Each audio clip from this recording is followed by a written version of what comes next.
nature heal? That is a very interesting question. And most of you will probably say yes, especially when thinking about the foods and energy that plants in nature can provide. But today I would like to look at some other types of events we can think of when we talk about the healing powers of nature. So sit down, relax, maybe take off your shoes and socks if you sit in nature, and enjoy. So one of the first things I want to look at is today's medicine. I mean, today's medicine is absolutely fantastic. We have modern diagnostic. We can look into genes. We know now what turns these genes on and off, so we can really change the cell from the inside out.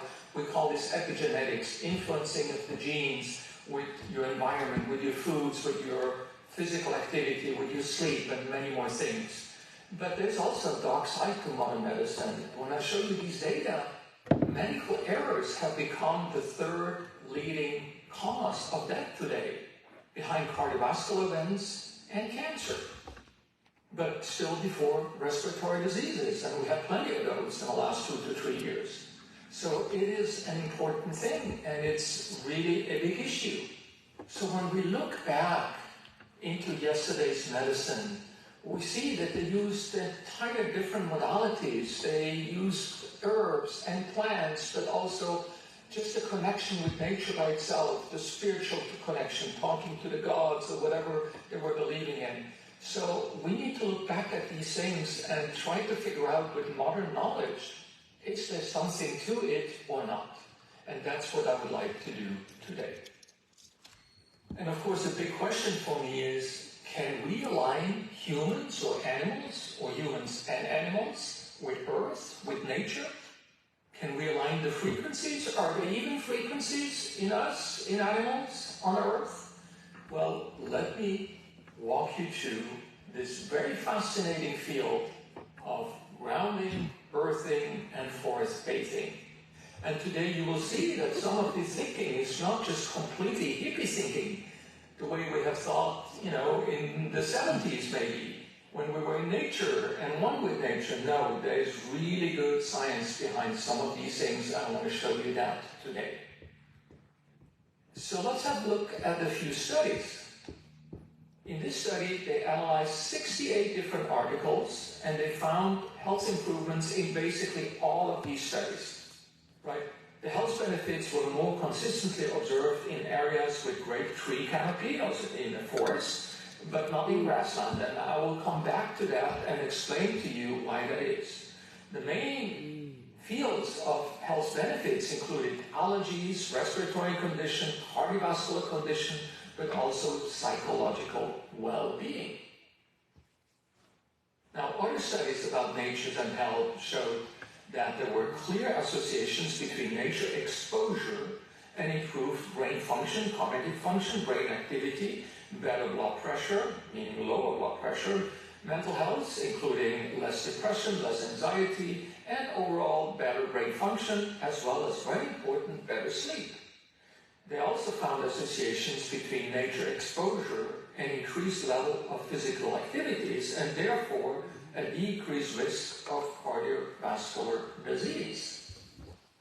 So is there any connectivity with frequencies? I mean, we talk a lot about frequencies, but did you know that the Earth, of course, is round? I hope most of you would acknowledge that, and it turns around, and therefore it just has a frequency by turning, but because the Earth is not symmetrical, there are a little more mountains on this side, maybe a little bit more ocean on that side, it will wobble a little bit when it turns, and that wobble creates several frequencies, and the main frequency at which the Earth wobbles is measured in hertz, and it's 7.8 hertz. And 7.8 hertz is what we call the Schumann frequency. So what does it mean? Do we have a similar frequency in our body in the range of about 5, 6, 7, 8 hertz? And we'll look at the human body, we see that brain waves, we look at brain waves that are quite fast, we call them gamma brain waves, then beta, alpha, theta, and delta. Delta very slow, these are the ones that you have when you mostly sleep, but theta Theta brainwaves are those when you really deeply relax and when you go into meditation. And interestingly, those theta waves are 4 to 8 hertz and basically correspond to the Schumann frequency of 7.8 hertz. So is there a way to align those frequencies, and can we benefit from these earth-dwelling frequency by calming down our brain, because we know that theta waves are meditation and calmness. Now, I spent quite some time in researching the effects of nature or scents that we get from nature, and specifically essential oils as extracts from plants and flowers and trees, and what these scents, these smells, what effect they have on brainwaves, if any. And I used a very, very expensive equipment in this study. You see, I smelled essential oils from the living out of the bottle, and within about 3 to 5 seconds, I was able to see real-time brain changes in brain mapping. In other words, we looked at the brain on the computer screen, we were able to see different parts of the brain or select different parts of the brains, and then look at the specific frequency changes in those specific areas of the brain when smelling essential oils. And the results were quite astonishing, and so I can tell with certainty from this study that I did myself, but other studies, that in fact nature through smells or scents can in fact change brain frequency. And so nature can change your brain frequency just through adjusting and aligning with the Schumann frequency, but also by enhancing this experience with different smells and scents. And that brings us to the field of grounding and earthing. What is grounding, what is earthing, and what has that to do with the topic we're talking about today, with the healing powers of nature? Well, here's the first study, and it says that earthing or grounding influences human physiology, both during nightly rest and daily physical activity. In fact, these authors thought it might be the primary factor regulating the endocrine and nervous system, and that is quite astonishing. Now, here is another study that looked at the brain frequencies before and just after starting the grounding. Grounding meaning being barefoot in nature, on grass, on dirt, somewhere in the forest or in a field or just in your backyard. And what you see here, you see that grounding has a significant effect on brain waves, also muscle activity, and the cardiovascular system. But what these pictures show, left and right, these two colorful pictures, is the reduction or augmentation of certain brain frequencies just starting immediately after you ground. And when we look at the left of those two pictographs, that's a person, and we see that the moment that person starts with the earthing or with the grounding, there are changes in different brain frequencies. Again, and I told you the slower frequencies like the theta and delta frequency, they immediately go up. Some of the higher frequency, which tell you you're wide awake and alert, they come down. And the second, you see the same thing, even in a more extreme, in the second right picture, which is another person, immediately, within seconds basically, the very high, fast frequencies come down, and the low frequencies, in this case especially the delta frequency that we associate with sleep, came up significantly. And so this study really concluded that there is a shift in grounding towards stress reduction with corresponding changes in multiple body systems. And so if that would be true, we should be able to measure that in different ways, because whenever we stress, we have a release of a stress hormone, amongst others, and that stress hormone we call cortisol. So in this study, you see people before they started earthing, and they measured the cortisol levels, and then they did their earthing, and you see these cortisol levels in the upper picture are all over the place. They're really high. I mean, so a lot of people were very stressed, and then they went to do the earthing, and they measured the cortisol levels 24 hours later, and you see not only did the cortisol levels basically come down in all the participants, they're also synchronized with each other, which kind of begs the question, can we kind of synchronize our body frequencies and our hormone levels, for example, by just standing close by in nature? I mean, that would be really a fantastic power of healing of nature, isn't it? And And so the next question is, why would grounding even make a difference? What is going on? And this study shows us that the Earth's surface possesses a limitless and continuously renewed supply of free and mobile electrons. And this potential is maintained by the global atmospheric electrical circuitry. So earthing results in reconnecting with Earth's electrons. And the resulting benefits are reduced stress, better sleep, and also in this study, reduced pain. And so all these electrons that are constantly reloading the surface of the Earth, they are coming into our body. And when something is called an electron donor, it's also called an antioxidant, right? So all these superfoods that we're taking have the capability to donate electrons into our body and therefore function as antioxidants in our cells. But Earth itself, the surface of Earth, in nature itself, can also act as antioxidant, as a super duper antioxidant. And these are the benefits we can collect from the Earth when just standing in nature on dirt or earthwood and just collecting these antioxidant electrons. Now, looking at some more studies, we know that earthing normalizes daily cortisol levels and rhythms. I showed you that already, but it also improves sleep. We already saw that it reduces pain and inflammation.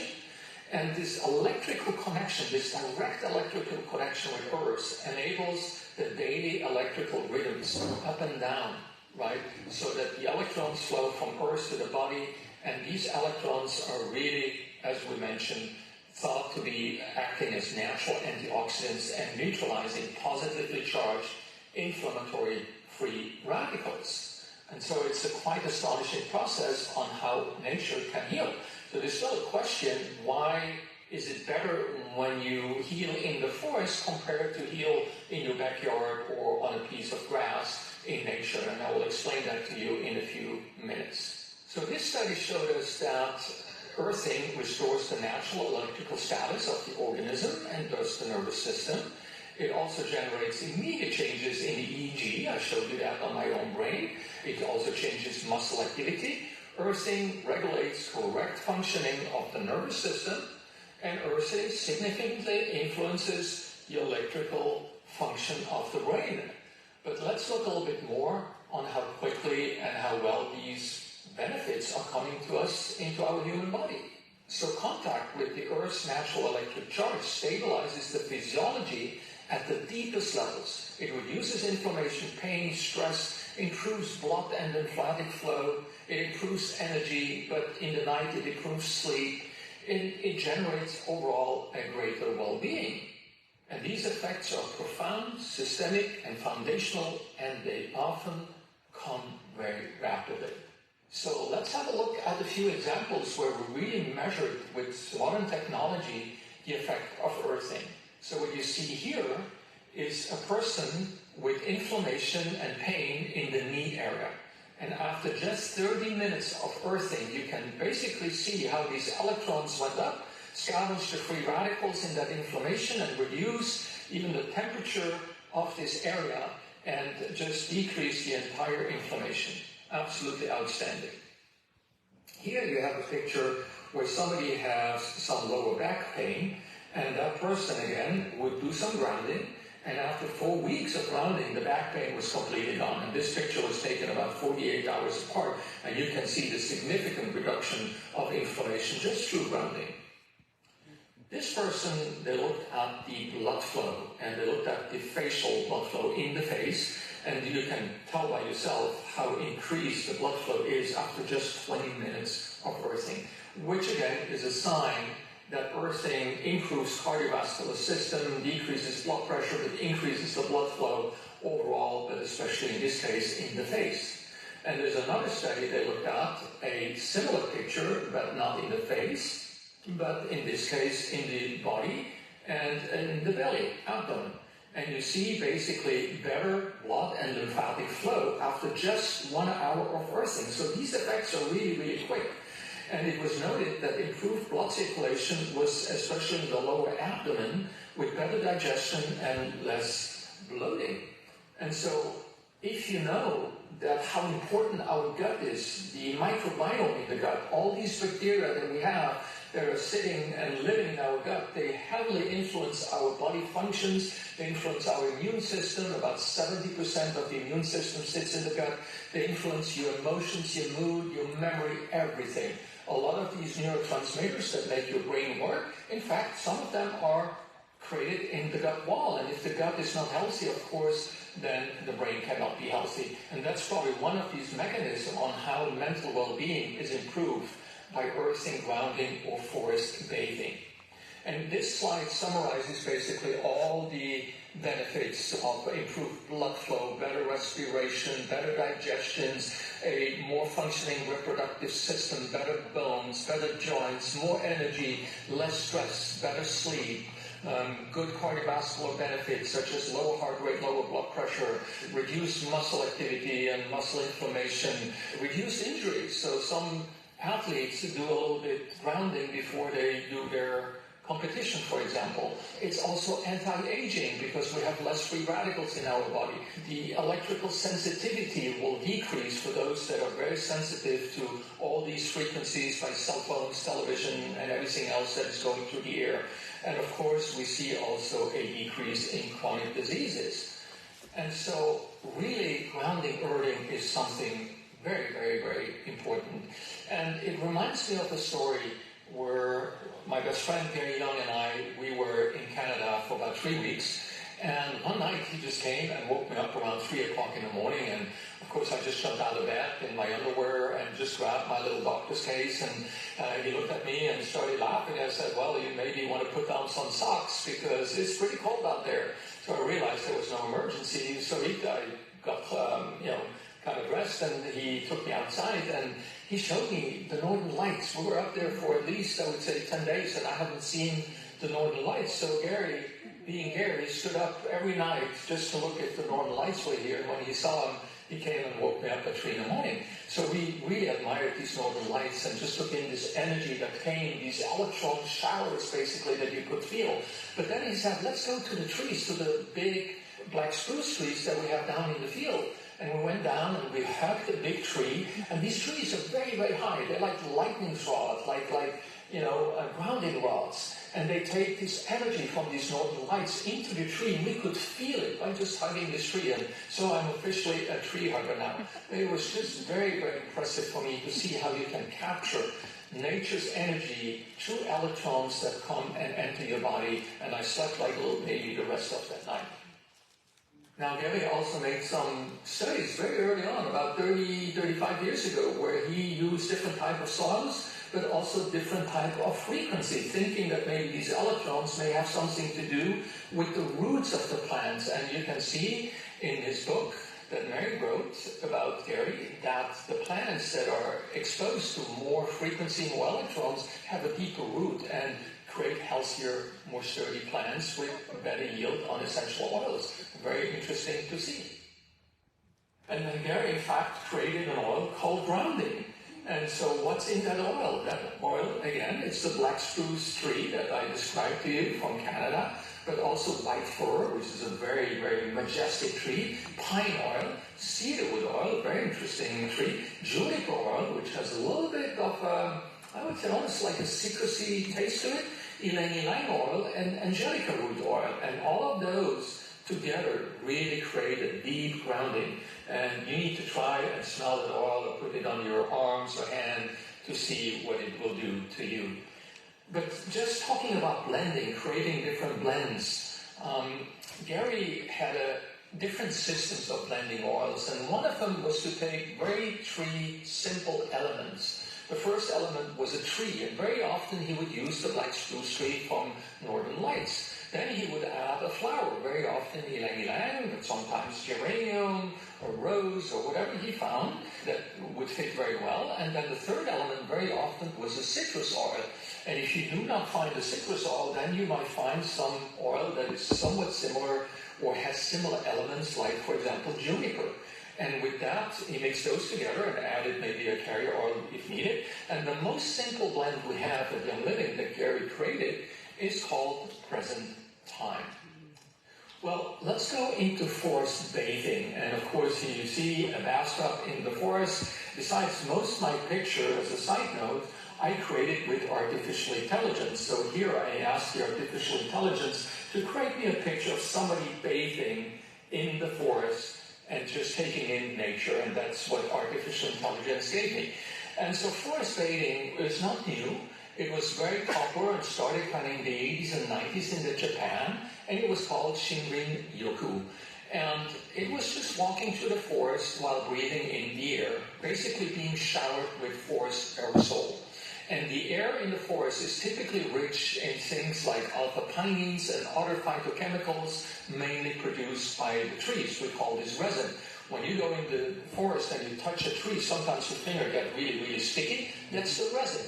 And if we distill that resin, or the wood chips that create that resin, then we get the essential oil or the essence of that tree.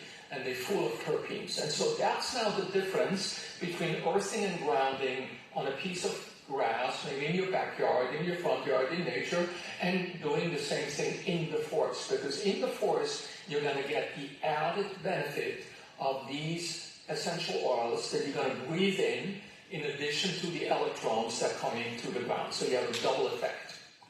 And so look at some of these studies. Here they looked at the terpenes found in forest aerosol during forest bathing, as well as those found in essential oils from those trees that have been reported to exhibit very strong biological activities. And so common terpenes found in the forest include, like I already mentioned, the alpha-pinenes, but also beta-pinenes, camphor, salinine, limonene, even menthol, cyanine, myrcene, and many other of these terpenes.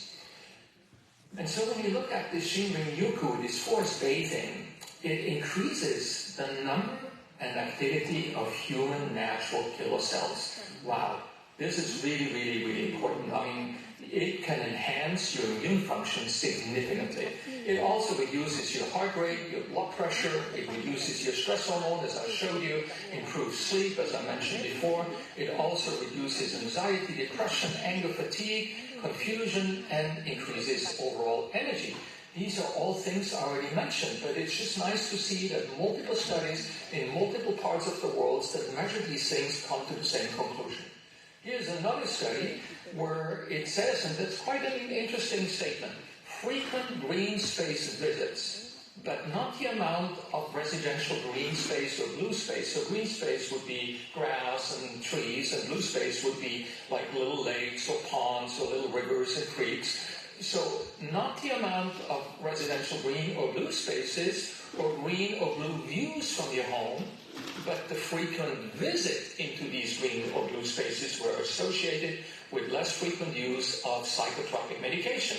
In other words, anxiety medication, sleeping medication, antidepressants, and also anti-blood pressure medication and asthma medication. So what this is telling you is that you in fact have to visit these places and, if ever possible, walk barefoot in these places so you're able to exchange your electrons and get this antioxidant benefits and then smell the aerosols from the trees rather than just to look at pictures or to look outside the windows or just live in an area with a lot of grass to make it look nice. You have in fact to go and visit those spaces.